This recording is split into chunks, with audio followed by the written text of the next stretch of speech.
understanding now. Okay.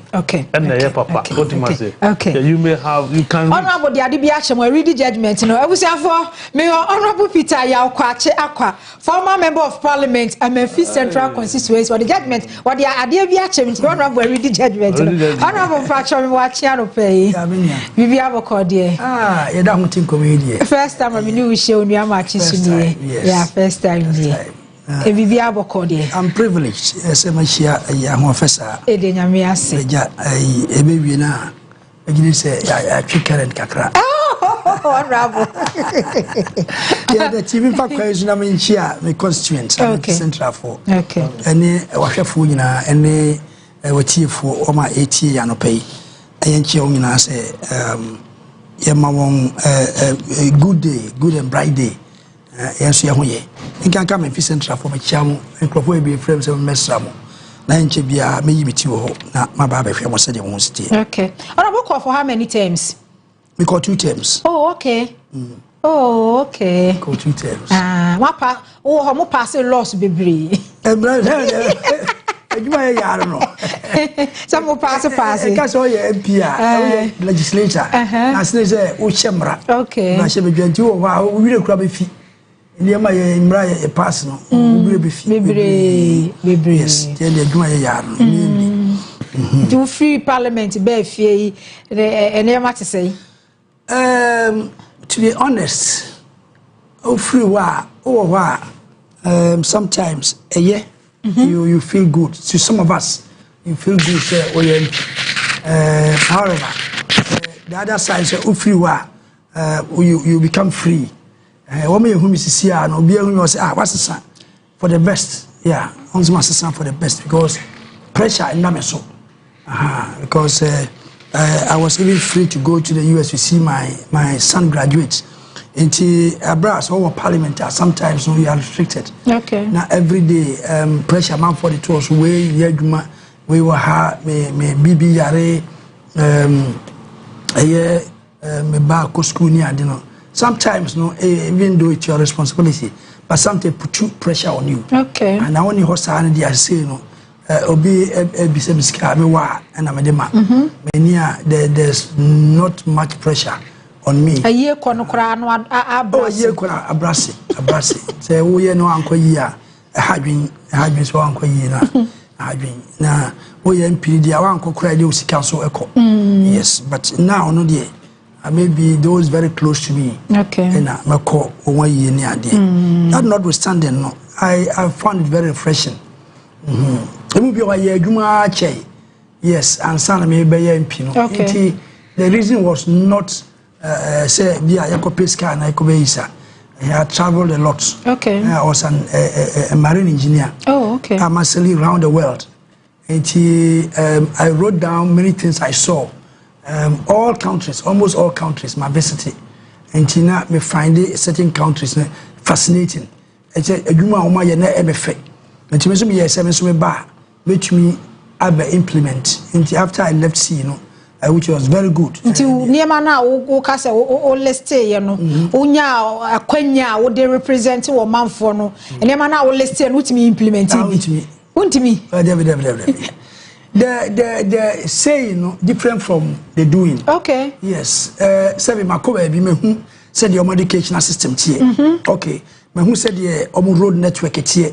Me who said the pension scheme here. I wrote a book. Na me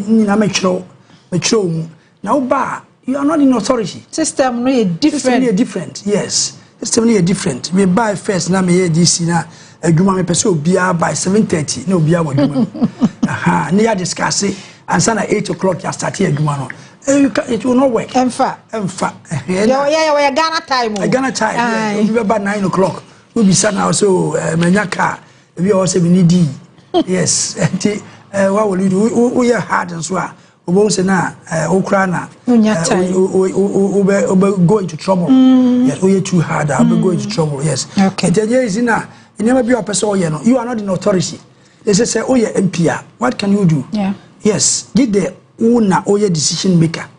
And son and your mother who will be now person. What may implement it. Okay. It's not easy. Okay. And where am I the way FM nearby a main topic so near okay no.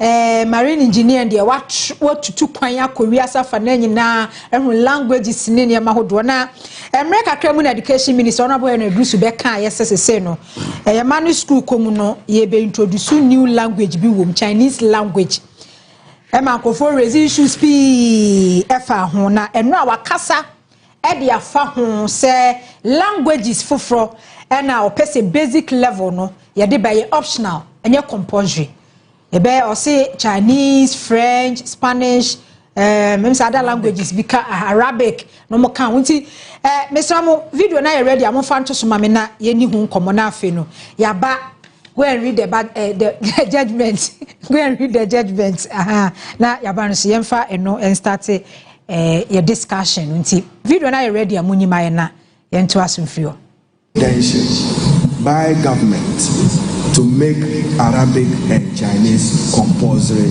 at any level of our education. That is not the thought, and that is not the thinking of government.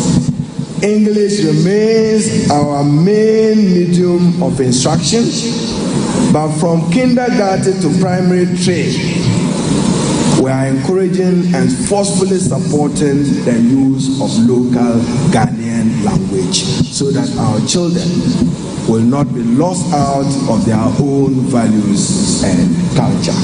So from kindergarten to primary 3 would be the use of local Ghanaian language.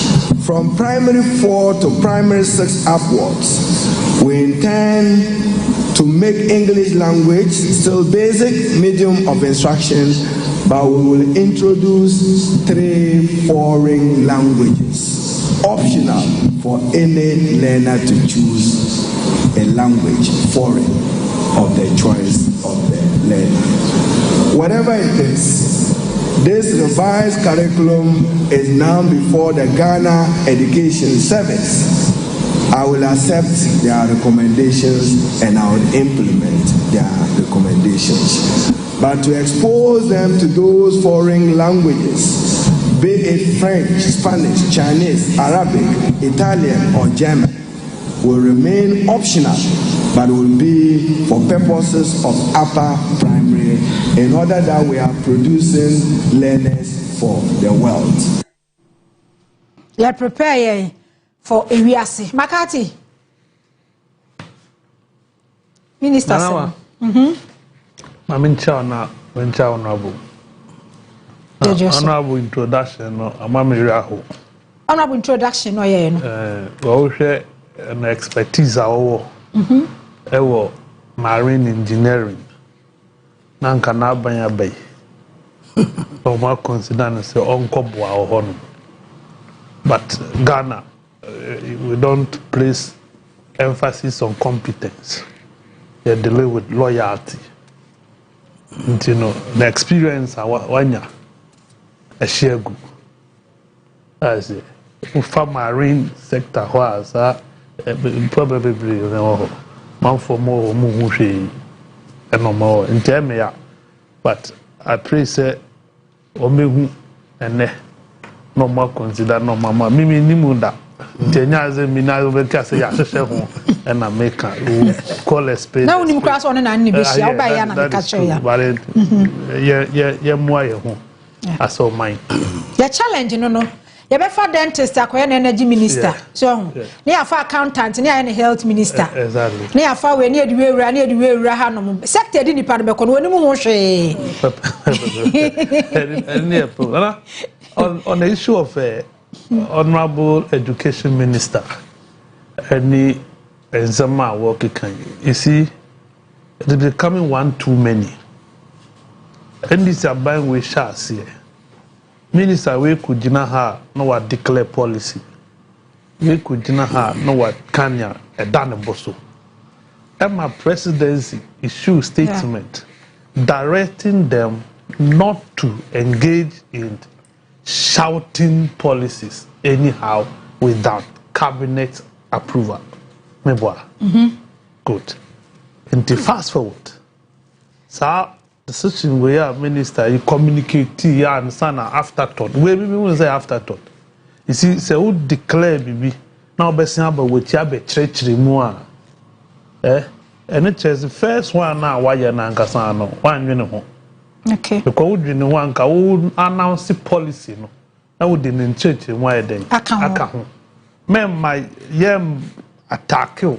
Men ma backlash name ma and sana with the explanations about. What tries it Obama says and say o ma ye timi ye ko school no na speaking of vernacular. A local language, attractive punishment. Yeah. Me wa. Babo. Ko na ko katwi e school aye bu e ma wa do ma wo do. Ene yatena mu abesi ne. Ena ye lose your identity. Ye lose your culture. Me maka ena mesia kabio who the policy but it must be backed by document, by research. And then a research na na policy I would buy in the next 5 years, in the next 10 years, and then they did my home fast one day. Yet we abandoned, who caught the Westerner, abandoned by Ivory Coast, Cote d'Ivoire. Burkina. Yeah, who caught the North, we abandoned by your friend Burkina, Eastern Togo. Yeah. Then the south, you have the Gulf of Guinea, the Atlantic Ocean. Yeah. And you know, basically, you need French for the north. Francophone countries. The north, yeah. You need French for anything. And then, you adopt language. I'm obvious, and French. Because Ubeko Togo, Ubeko Burkina, Ubeko Ivory Coast, Western folk are Romani Ivory Coast for anything.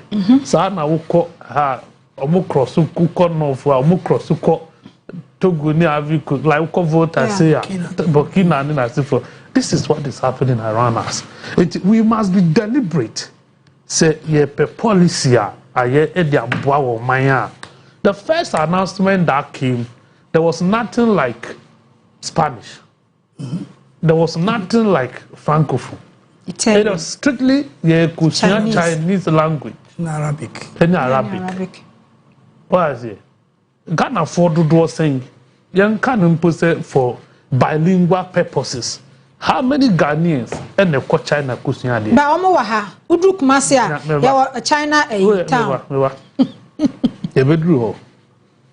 Omo na eba, enti omo na ese omusua ye there. Okay. Enye na ese sua omo there because who ko UK a, who ko ye English proficiency test. Me wa, adentia. Omo language. Omo ko omo ho nti mo na ese usua omo kasa. Yeah. Omo usua twi ntwen wo se bra na omo ni wo medi twi nkomo. They don't do that. Who ko China language it kasa krobia ukomambia ukomo, they force you to learn their language. They don't ask you to come and no language because no money what that policy was not properly thought through. Young cannot change part. Because research is supposed to see a crown de unquad brim. You do mammy any papa casa trewa there, and a wound kesi, and a wound ye. Uti a semana will translate and transliteration. Would you call for Casamua? You have the basic understanding of the language. And you know, danina, anything, transfer, anything. Ya mane, ya tihampu, tree Casani and Tini. Me tree now, not because almost I bet a national language. There are other 46 languages in this country. One primary school, all my says of the 46, 9 and yes, you school. Many will say, Ubang the Taka original, Eyega, a Hana, Ubenya, Skusa, or Mutre tree, Pim tree, Asante tree, a one kind, was asked so. Ubako Volta region, ye Pim tree, a Asante. We teachers and nurse, God teachers in Niho, Ukonofa, teachers are not the same. We are not able to produce teachers for the local languages. We are talking about Spanish. We are talking about Chinese. We are talking about Arabic. Arabic teachers, okay. In this country, we are not paying Arabic teachers. President Mama, this is for now. This I don't buy no more support to more allowances and what have you. Go and check in their manifesto, NDC researching agenda manifesto, policy on making sure say English, Arabic, and Kazaibe demonetizing. Okay. What has he done about that? Yeah, that's our populist. Near platform. Okay. No more declare policies. No more kind some sabi. It is not in line with Momo manifesto Mudiaba. The researching agenda, there was a clear manifesto Ghana for year 2. 1890 etimina 57%. So we a minister, go and study your manifesto. Now pursue Ghana for better. You speak in line with your manifesto. Okay. China is ready. China for more Ghana, we are not able to control them. What? Are you able to control China for Ghana? Let me able control. Someone did $1 number. And I will be happy because my team globally, China leading in gold production. But moon says you. What? What? Obagana ha. What says you? Safu in a person, adopt my language. For what? For business purposes. Okay. Honorable, what to coin? It is any what to coin, dear. Language is set optional. Yes, you have Spanish, Italian, Italian language. Now, we hear Kropobi said messages near the idea. As a party, NDC party, central. Now, we hear Kofi Badua, all call a youth organizer, and Mr. Thomas over at him, the chairman of pay. Now, I am correct, my two quine, I call a Manonibe Bray as an engineer. I was a chief engineer, and now my manager said, may they ship you call we are suffering in 19. I'm just saying, ma be interested by politics with the me who know. Now, I'm a throw down 7%. Now, about the language, you see, me can be the me who say. Read about the language say a crobia or they ni chrome kasa and addition they do well, especially in science. Okay. In Jomo site Japan or more use your language in a more advanced year. Germany, they cite Germany as a country using a language. Oko India, the developing countries almost started using your chrome kasa in India. India oko school first up to secondary school who use or language, Hindi, Uyusu, and Sana, Udru University, where you see English. Because they use English, they study English as a language. Okay. In the junior forms, no. Aha. Now, we find subjects. The Udru higher, now what's aqua English. And initially, almost language, nasi, almost science, almost BBS. And Germany, and so society said the same. Malaysia, and so we grew up, and so. You see the language Malay. Malaysia more. Malaysia woman Malay for. In your war Indians. In your war Chinese. 3 ethnic groups in the form Malaysia. Now so much you see Malay language, on them this year and the lower stage. It will be at and Sana would do higher level where you see English. In Malaysia. A cost in terms of every and you bet me like Netherlands, no France, only they use their own language. Unfortunately, you were colonized, and you see English as our language. Okay, say you was don't speak vernacular. It was right because near you see English, as a medium of study. It's one tip of other subjects in Obefili because you can't say science, science no brofu. You can say mathematics are brofu. You can say home science are brofu. It's only brofu now. Let's say in the first place, no. Not why we. Obi on my school no. On drinking kind brofu no. On tip brofu no. And you both say what? Not was stop. On drink come be. So that was then. Now no researcher who says you see a language now. It will board there. You can see a person language there. And then you choose a language. A bit me actually. Yes, your language is not dorsal. And we can't use all because it's very costly. Because every a subject biano over different languages. And the first place you choose some language, and now some languages with 2 or 3.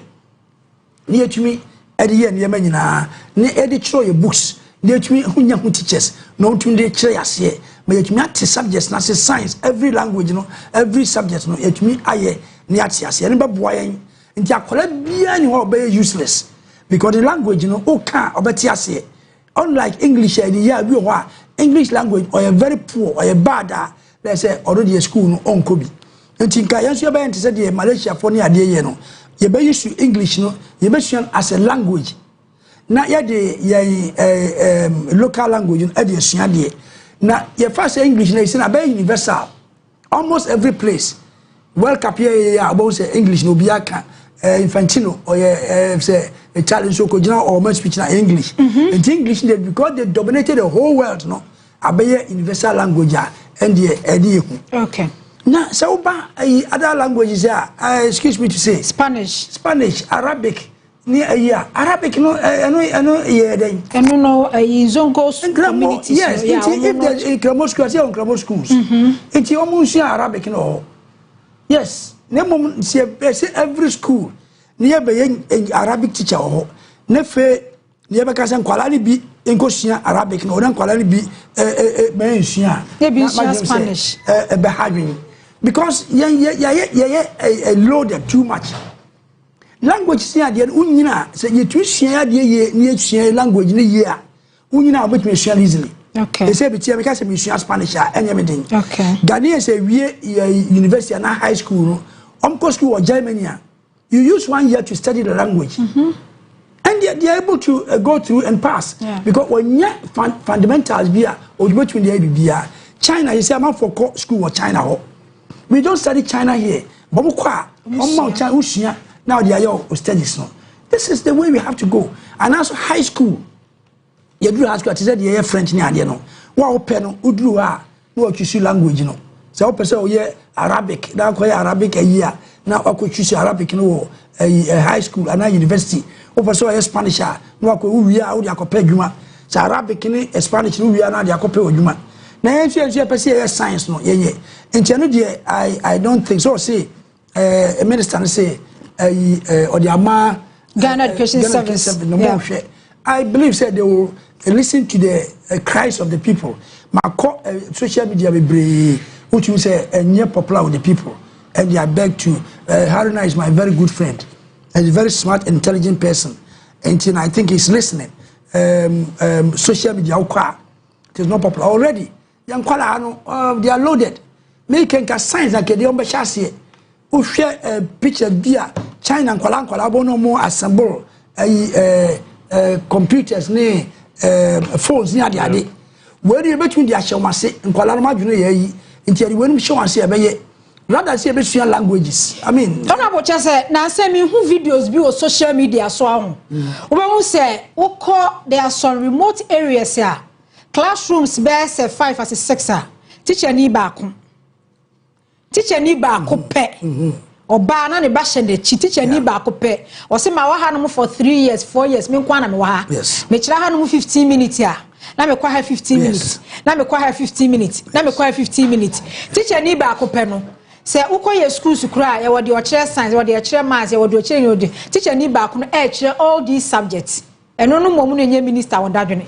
Spanish ne, Chinese ne, Arabic ne, your friend said the and no your daddy. No dear, my menu. So honorable. But I have been an MP in a rural community. Or call a Memphis Central. Schools be brave. Why any teachers? Any teachers? A school box study okay from 1 to 6. No teacher back. Yes. We need teachers.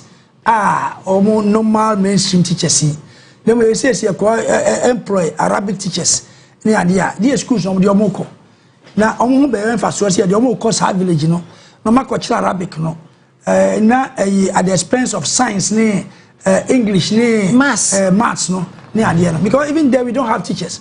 Say, teacher about where can hold be an old school, no, one passing maths. It's not you know or maths or English or social studies near there.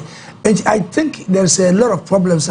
Or dear shit. Na ye solve okay. The moment in my estimation near language the be our can be Arabic no Arabic the nuanum cramofui and no more Arabic sia and your schools no more no and important fan starting baby and course second school no now we Arabic schools no language no now we are the Quran no now the Arabic you tell me back school also go Arabic no I don't need so many Ghanaians are almost kasa they say tiende ye besre ya party president mama on hwe bibi anhwe ya amanfo be kasa saa na ekọ nti ekura osemaka na menwe ti ya nwe hu yi na language ye mfa nkọ na higher ayi no said ye French no ye course ku ye na esua French kakra na wo pese wo de French ye obibi a udru ayi a say SS between so be SS yeah no but you see no why no one can say person ko France ko sua dia obeye no ho in Arabic also person ko Saudi ko sua ayi omumra sharia law ni dia obesua wo ayi school ho onwa o person ko university no akosua na ye embedding kwala ne bebre ne anya free hand e dia ye concentrate on subjects na e be hia science and they say o dia concentrate ye kasa o dia kasa in science o na Ghana ha say yeah science school ni sabi e ho ni mfaso e ho ni mfaso ene obi asori a law ona ye lawyer ye promote law no at the expense of science na ene betumi ame yakobi bi no I was the chief engineer said me nu ken me nu na wo when me wanna akabia ba yes I've been a chief engineer for many countries outside for marine. Yes, and we say former advisors, consultants. Yes, and so marine and the nipa animu ye. Now see a bahana, which means science no, ye dia no na eka. But how many scientists and I ye engineer and ye dia share some position? No. Ni nyina ne wo mo aye arts ni law. She said ye dia be ni law. I will be a law because ye be TV so law ni eka. Ye be ka say you be kan one can law no one year. You don't mean kasa no. But that should not be. Or the kasa science. Me call media so a say yensuo last summer ensuo fire flood any dam no ebuye no because nipa me ne kasa no ono ye social media why should we do this? Why don't we bring engineers to talk about such matters? Because we don't even recognize them, we don't see them. Ne yeti ho na chere obi ade ni trimaka me kan say sa dam no you know production no mechanical. I said no. Or do we say electrical? I'm saying no. Generation no mechanical. If you did not air turning in mechanical. As I know we are producing electricity no. Until I say yes, and not so or Kasachre Ghana for. Wow. Yes, these are some of the things are now you concentrate on your education no. You must science ne in AI be na kan kwala ketekete de won hyase na nye sabi Arabic ne French ne Chinese ne okay yeah but the law is the law we can do you can be as you go and read their judgments go and read their nyina ye madam said na Christine Tamaklo Atienu former Maslock boss yeah eja Nana Akufo-Addo amemu abreso ye jailing 10 years. O catch the judge said no hododo no yare 2021 October into okosa no ho yade aba okoya ogifum wa mabiem nti no ye trying absential and a ruling by ya jailing no 10 years on na accomplice ni nya 5 years na ne party ba pa wananke ye hwe kwan say 2025 obeba wa ama de anya ne say legal process ya ma America ba so tey ya chini ko shem kakra extraditing no de na ba ye the taxpayers money Ekofa ne ba yenim so obe 7 sentence 10 years. Ye da sorry ya 2 months kura we ne ba ya kra ne enim ba bi oda.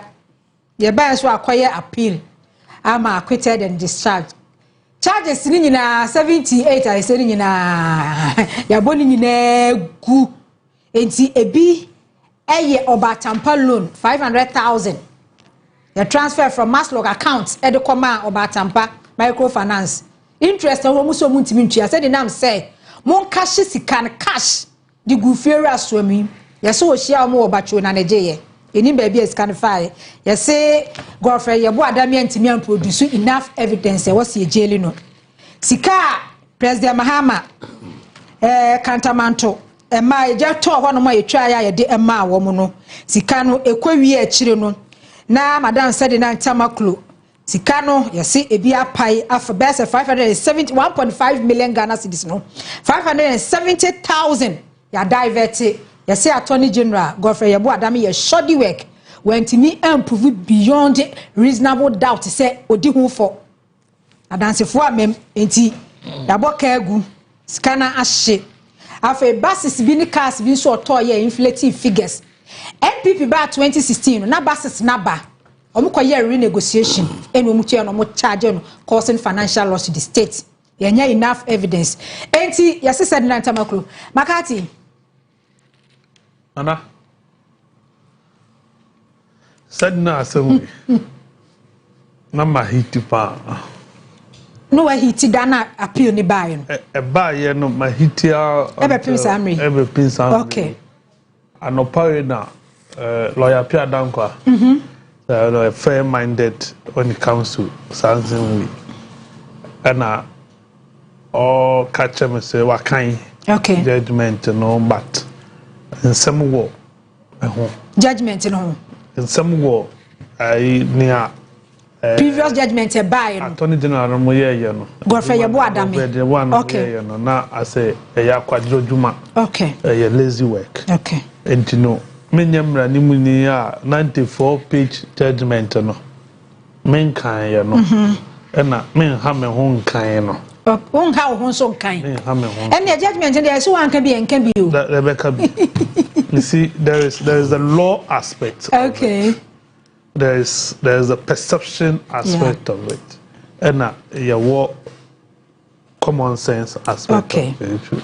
It is a young law now because you're not lawyer for now young kind judgment now you become perception okay and I'm a politics perception idea politics for Ghana mewa yeah meet me cite examples of in summer under NPP Kufabreso NDC for the year campaign our mobenya power want me and prosecute obia okay no mo Prudential Bank NPP for we account kese yes no ba yesika wo ya antehwe wo ho NDC last election we are yehu ne ba ye on ajapade eni ajapa book hunsem book na ye nyina ye rely on that book omo ba ibesi ne ye nte ho hwe make my example kwa PDS what is the NDC for PDS as all African games nyina ho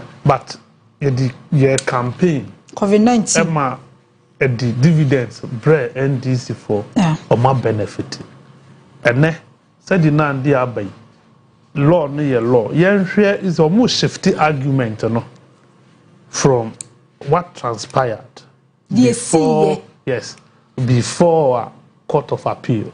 This is a neighbor. Okay. Okay, as I said, in court. I'm charging the court. Yeah. In 2020 what? One. No, the court case in started. 2021 mom and was that's what I want to say. Yeah. And you know, she was charged. Yeah. She was in court.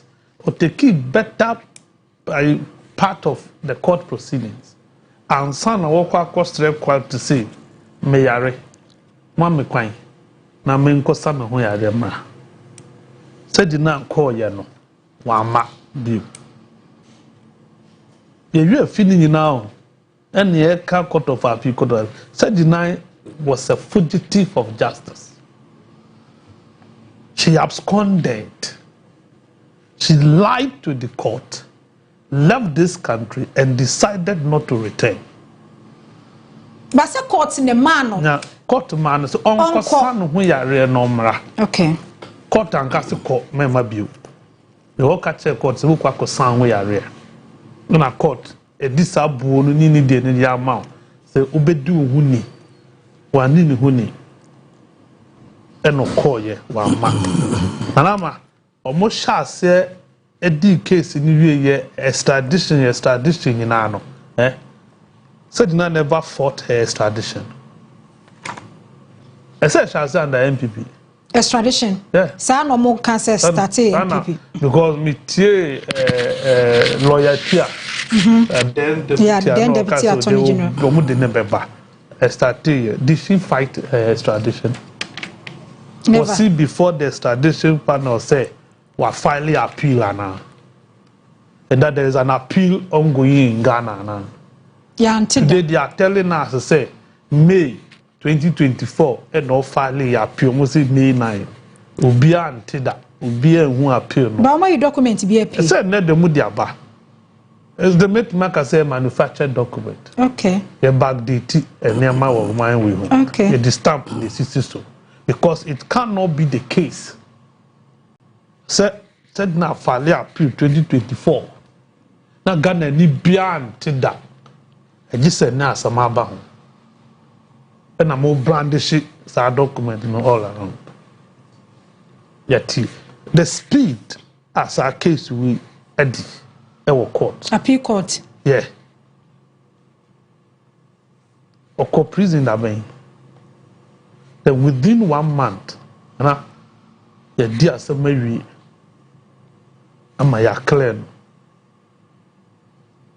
Mo se gofeda me no ma anya dwuma pa. Ebeya din ama dwadini na woti makola no. Ebeya din ama asafo dwadifo no. Whole central market so obeti ase say the 78 charges about the power gufo. Now of all the 78 charges no say be baako kwa na nyansa ni. Sika no so ayenim ba bia sika no fa e. Enyina so eni. You see, yes, lawyer for be kan law.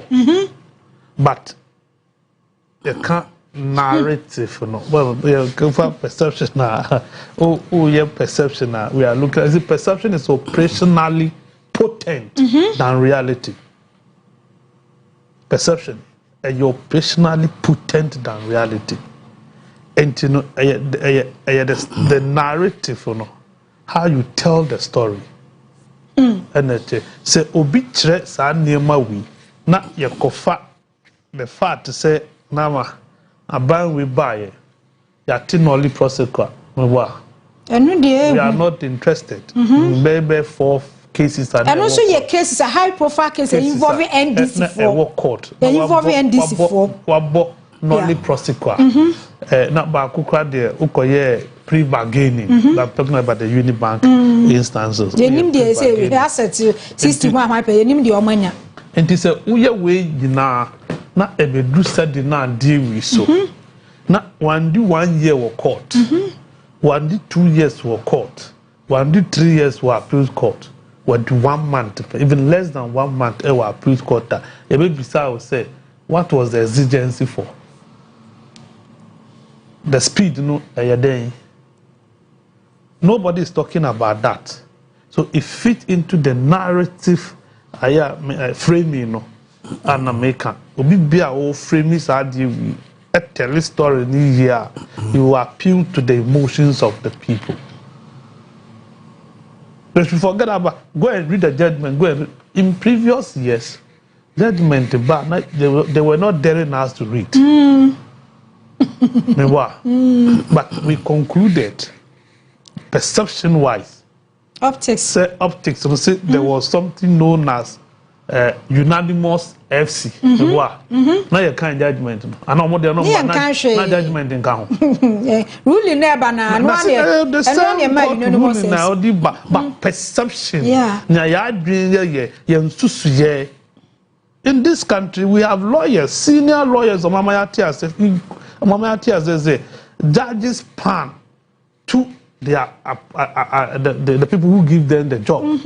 And or a lawyer to nipa odi adwuma na amano. So I say, no obia skeptical when it comes to matters of court. Said no matter how good the judgment was, and that is no, that perception, you can't kill it with read the judgment. Okay. Untimin kill it perception that what Ghana for Timu say you read the judgment because one, Sedina is a fugitive of law. Or Johnny. That ye near be in a yantiman vanama. Ye di mra and they didn't buy and a Ghana force a book cacophone buy. Said the number what dim bonia, yes, what dim bonia court are convicted on. Ye didn't back, ye wouldn't handcuff. Ye didn't back, be seen neck, will be who said in our picture. Prisoner, you didn't call you be any. They said they would not disclose, according to Honorable Mutaka.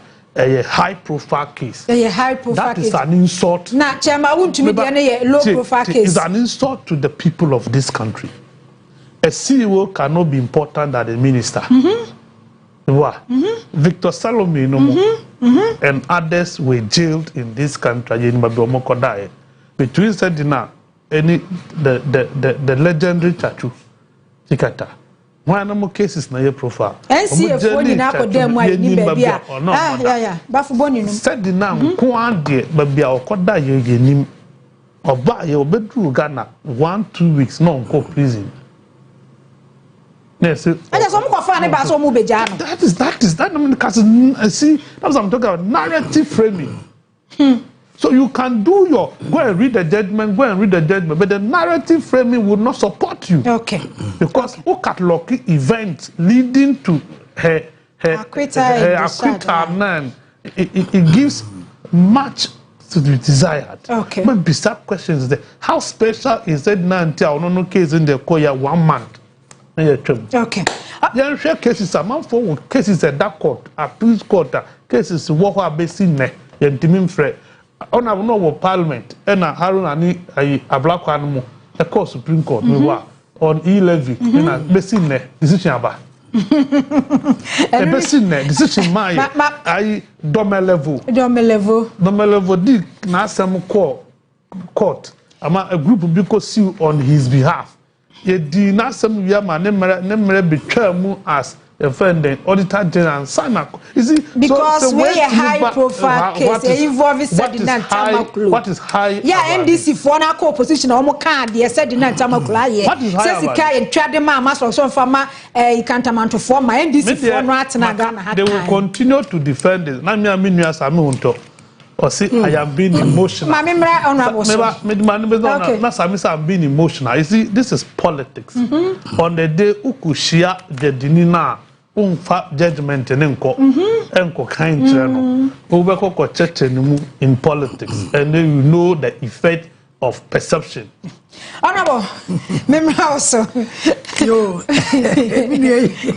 why an analysis? I would your own gun. When we did judgment, so we're yes, our casa, the American family say, Abai, the chief lawyer, legal advisor, and attorney general. I suppose so. Yes, na me who's a commentary baby koso. Na me fa attorney general ni die no. Okay. Because the all kind of perception is very, very dangerous for we politicians. Your honor, you would hear koso. Na ni na man for more opinion. I'm out for more opinion. By the time I'll be realized no, na ensure afterwards. Eti ofia ni and more cost you investment or this kakoya kilo no physical and fire a jar a microphone sika also the man and so uncle and a bass here toy ni na ya dia ahadwin ofem dia say no ya kwetino no ehwan na di sa body no ana sa ne ma ankoso ana. That's the question na ede you say no yankasa yen party ne trans ehwe so no ya kwetina. Now it could be the accountants and now say some people in the establishment are but only the accountant no a accomplice case in him. Yeah, so I'm not saying the accountant. And because say whatever be the case no nipa nam no so masa money buy no ya na eno so emfa ne enko court anya sa na jare sa dia na menua no perception na oka no dachi ebewe ye ba na CEO no ye jai CEO no so akọ inside one na hwan ye kwakọ twene PSA because on ekọ share sika ne kwaje ye So who law ni can law ni can me can say wadi boni ana wadi because court of competent jurisdiction and I find appeals court and yet lower court appeal court na kon nsem ni mo no aka say onifo and in some so technicalities bebre wo obi betwe wiade profi no cover himself court e be ka say legal ye can and I am be no hosana engineers here na yes because you need legal so and okay he said 95 pages 94 as an engineer no the mathematics the y over the x is equal to so no so we anti na ohwe the equals na I mean can say legally for no on body because omo de mra and ye gina so ye kan asem okọ wi ade property na so no wa wo ye case ni bia no wan tumi anka wasem yi e bi so na lawyer no e better sine the other lawyer no na wadi bim sa na tie emra wo court etie anti aban ye ba say the man ye tumi e ba power pa with massive corruption see ye ba ya be tua corruption ano we should not forget about that one ye ba ye man tumi ka say corruption no adware ye te se de MPP na adware won won de na se omo de dware omo de bisra omo de ye bibia say man no ohwofori ata odwane akoda no ha na che se eye e ba ye bom ya bom de na ahwe ho so na embom no amafo expect se wo ma ye di boni wo sa aban mu no yen hwe yen fom nyina aseni bia na yen kamasem wo ma ye be ko jail yen ko jail na wo ma ye be jaw yen nyawo mo bo bi no so ne jan satrese ya adia na sedna te klodie eno o ma jail 10 years na ebaye ni ahwehwe ma within 1 month ye hu say appeal no only for no people me dey am tie amanfo na no people are not happy yes they make me defend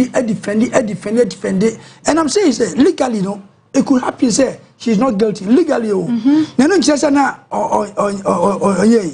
so me say my more clear we bet me ko wieska na the kwan obefa so a wo dis kan be fie wo be fa kwan mu ni fa bank mu ni untraceable no wo kokota wo wieska nanso ye hu and branch chiro that's law and you ha no do tre binum kan o mu believe in duabo wo say jon ya fa ene e di giran ye bo duade a say eno so wo betu atete wo a na obi say me oya metu aduro amaban entumi amfa ne mra na mekikire me say wo de sika be kun di a ene mra be chi no me mo tu aduro kun a there's no law betumi a chi no nti aya mesre when you na attorney general say he's going to appeal the case and any je wo they say the government is not supporting when ye jaro no attorney general on advise say government a chief advisor and ameboa on chief advisor no say case na ya kwete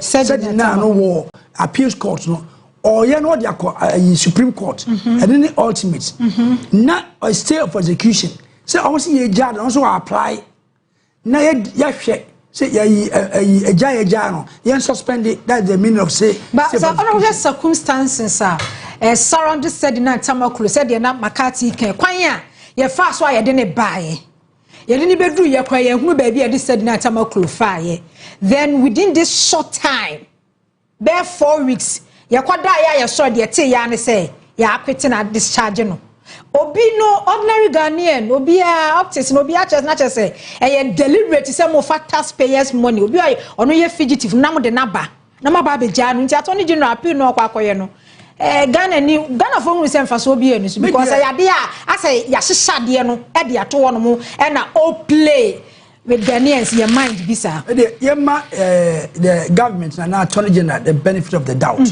we kire say e bia wa nwurawura case no I am accused aban bia say case for court they manipulate say me no kai say senior lawyer bi ka say judgment no ayana they want to skew it to favor the governing power ma ehwe say we no say omo and skew me dem adwene say yeah nko say am say opeso kwa appeal okay and you more benefit of the doubt na state of education me hu So my special sitting because they say legal last week the judges know some the combat chief justice Obama almost special time the best it on appeal. Say no we succeed here. We will know say yes. And sana omoba legal year na omosa be chase ya hwe case no na hwe the Supreme Court beka because Supreme Court can overturn the ebia Attorney General so also papers na anye year omo issue mo papers here. As a government, as a party, no. But I make us say, okay. Because perception, I mean, you can, because you know, MPP4, your perception is that they were corrupt.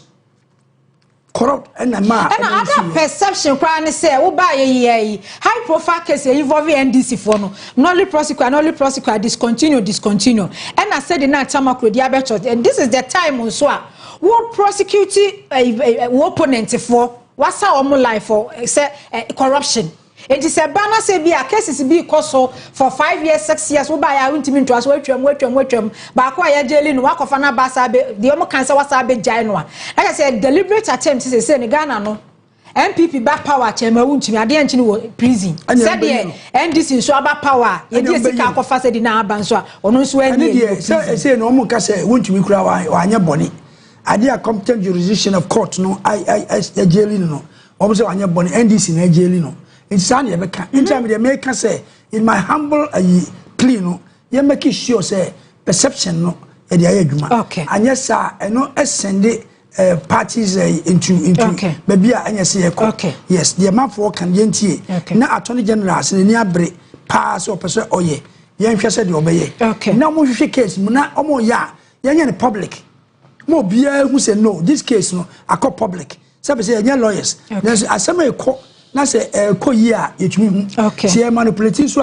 Yes, not any fairness perception amount for one and free. Okay. If any Arabic idea king, but the other kids are oh, yeah. There's one amount for some more canon.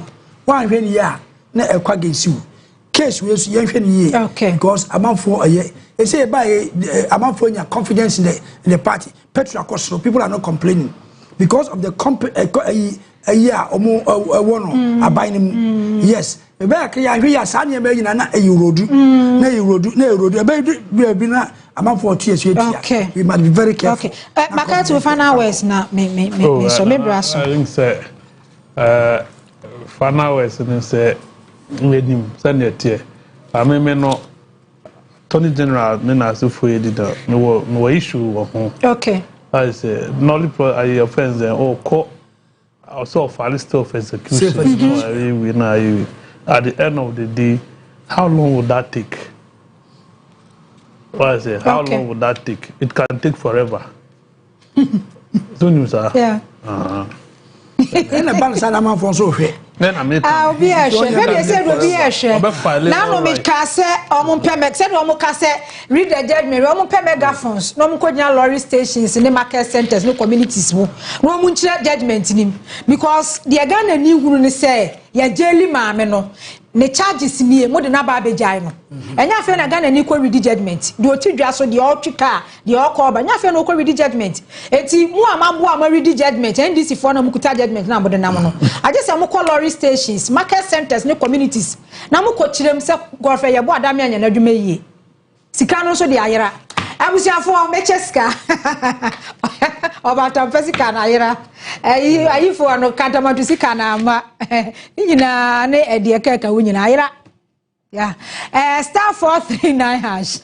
Star 439 hash. Option number 3 Onua TV. Yeah, optics na, yeah, optics. Law of one become a law. But the people's mind and their perception. And only a dear. Hey, Timmy Becheska. Just Maakye me that was honorable. Me that's papa so be come. See, I said you man say. Obeta aba, honorable time in answer. Obeta aba fa. And oh, Macho Biska. 0557 596.0557 596. Me pacho o number appear wa say here means here you know machines no roll anti the aka ni nyina no e be bo wa chire ho no to benya alert e wo phones because ene no na nipa 20 ti kakra bi na etimi boy wa say enti no mo amaka ni nyina no benya alert mo am witness no mo benya alert e wo mo phone so abusuafo Captain Smart enu Onua Maakye team ni nyina na meja akon afiata go ye da mo nyina ase ochina ye be sanso ni mo adi nhye mo Onua Maakye dwumadi so damas bye bye bye bye enti ai ochina ye betu aso na nsmp wo honom na mu da bia de na mdigya akwan ne se hwe ho su yie na ho amasem ho hia e ma wo man Ghana enti hwe ho su yie wate ochina no pa ye be sanso ni mu adi nhye mu e wo Onua Maakye dwumadi so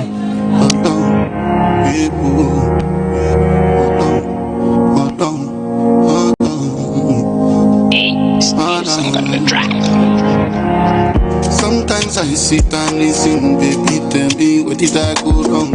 I know fake by for this thing, more times I just put it in a song. Don't run away, my lover, I the code and your body na cover. Come be like say you walk me over. Somebody pour me holy water, auto you move, brass on me move. More times I did think of you, auto you move, brass on me move. Now every night I did think of you, auto you move, brass on me move. More times I did think of you, auto you move, brass on me move. Now every night I did think of you. Something crazy about this love, I know they listen at all. There's something crazy about your love, I know they listen at all. They try warn me about your love, but I know they listen at all. They try warn me about this love, but I know they listen at all. Sometimes I sit and listen, baby, tell me where did I go wrong? I know fake